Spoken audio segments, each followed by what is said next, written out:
सभी भाइयों को सप्रेम जय भीम नमो बुद्धाय। थेर गाथा का 17वां वर्ग शुरू करते हैं। इसमें सबसे पहले थेर हैं कुमार कश्यप।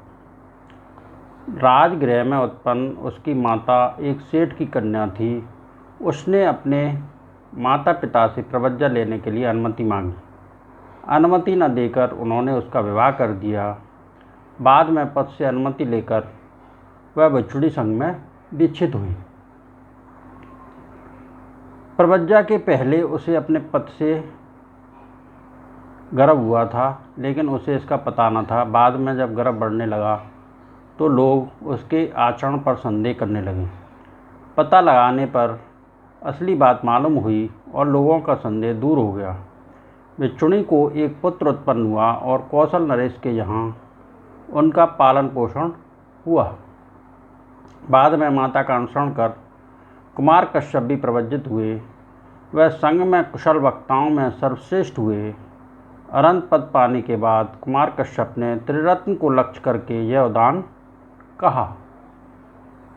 अहो बुद्धा अहो धम्मा अहो नो सत्थु संपदा यथ एतादृशं धम्मं सावको सच्छिकाहिति असंख्येषु कप्पेषु सक्कायाधिगता अहूँ तेस्मयं पश्चिम को चरमोयं समुच्चयो जाति मरण संसारो नत्थि दाने पुनर्भवो ति।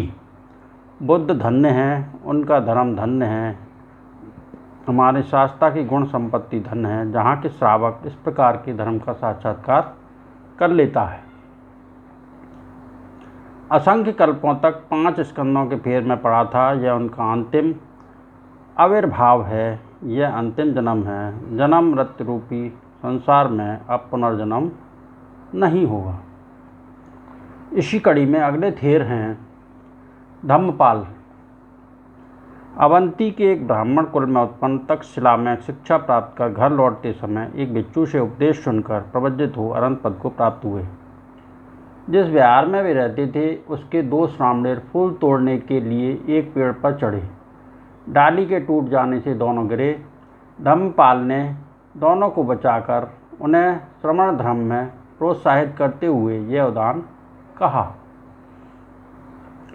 यो हवे दहरो भिक्खु युज्यति बुद्ध शासने जागरो सहे सुत्तेषु अमोधं तस्य जीवन्ति तस्मा सद्दं च शीलं च प्रसादं धम्मदर्शनं अनुयुज्येथि मेधावी सरंग बुद्धान शासनं ति। जो तरुण भिक्षु बुद्ध के शासन में तत्पर रहता है, सोते में भी जागृत रहता है, उसका जीवन रिक्त नहीं होता। इसलिए बुद्ध के उपदेश का स्मरण कर मेधावी श्रद्धा तथा शील का आचरण कर प्रसन्नतापूर्वक बुद्ध के धर्म मार्ग को पावे। इसी कड़ी में अगले थेर हैं ब्रह्माली। कौशल के एक ब्राह्मण कुल में उत्पन्न प्रव्रजित हो अरहंत पद को प्राप्त कर ब्रह्माली ने सब ब्रह्मचारियों के बीच यह उदान कहा।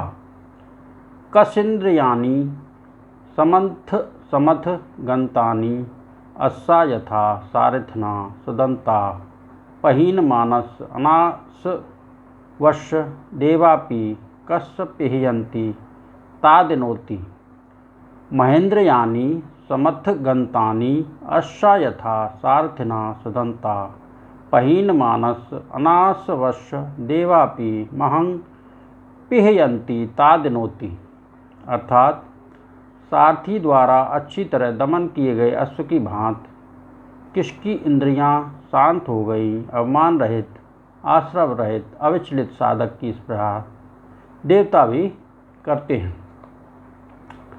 सारथी द्वारा अच्छी तरह दमन किए गए अश्व की भांति मेरी इंद्रियां शांत हो गई हैं। अवमान रहित, आश्रव रहित, अविचलित हुए साधक की भांति मेरी स्पृहा देवता भी करते हैं। अगले थेर हैं मोगराज। ब्राह्मण कुल में उत्पन्न बाबर के शिष्यों में से एक बाद में भगवान के पास प्रव्रजित हो अरहंत पद को प्राप्त एक बार मोगराज को कुष्ठ रोग हुआ। वे विहार के बाहर पुआल का आसन बनाकर रहते थे। एक दिन भगवान के दर्शन के लिए गए। भगवान ने उनसे इस प्रकार पूछा, छवि पापक चित्तबद्धक मोगराज सतंत समाहितो हेमंत कशीत काल रतियो भिक्खु त्वंसि कथं करिष्यसि।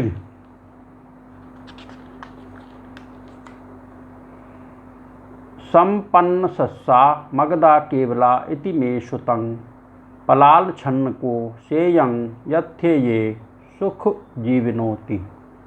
मोगराज, तुम चरम रोग से पीड़ित हो, प्रसंचित हो, सतत समाहित हो। हेमंत समय की ठंडी रातें आ रही हैं, तुम भिक्षु हो और कैसे समय बिताओगे। मोगराज ने जवाब देते हुए कहा, मैंने सुना है कि सारा मगध शस्य संपन्न है। मैं पुआल बिछाकर सोऊंगा जबकि और लोग सुखपूर्वक सोएंगे। इसी कड़ी में अगले थेर हैं विशाख। मगध के एक राजा के पुत्र पिता की मृत्यु के बाद गद्दी पर बैठे। बाद में भगवान से उपदेश सुनकर सब कुछ त्याग कर प्रवज्जित हो अनंत पद को प्राप्त हुए। एक दिन अपने बंधुओं को उपदेश देते हुए विशाख ने यह उदान गाया, न उक्खपे नोच परिखपे परे, न ओखिप्पे पारंगतं न एरिये, न चत्तवडं परिस्सासु विहारे, अनुद्दतो शमित्यवाणी सुब्बतो सुसुखुमन पुणत्थ दर्शना मतिकुशलेन निवात बुद्धिना संसेवित बुद्धशीलिना निब्बानं नहि तेन दुर्लभंति। अर्थात न तो अपनी प्रशंसा करे और न दूसरों की निंदा करे। जो संसार के पार गए हैं उनकी अवहेलना न करे, उन पर आक्षेप न करे, परिषद में अपनी बड़ाई न करे, अवमान रहित होवे, मैत्रीभाषी होवे, शुभव्रती होवे। जो अति सूक्ष्म निपुण अर्थ का दृष्टा है, मतिमान है, कुशल है, विनीत स्वभाव का है, प्रबुद्ध लोगों से सेवित है, उसे निर्वाण दुर्लभ नहीं। आज मैंने जिन 5 थेरों के उदान कहे, उनके प्रताप से सबका मंगल हो, सबका भला हो, सबका कल्याण हो, सबकी स्वास्थ्य मुक्ति हो, सबकी दुखड़ी दूर हों, संसार के सारे प्राणी सुखी रहें, सुखी रहें, सुखी रहें। साधु साधु साधु।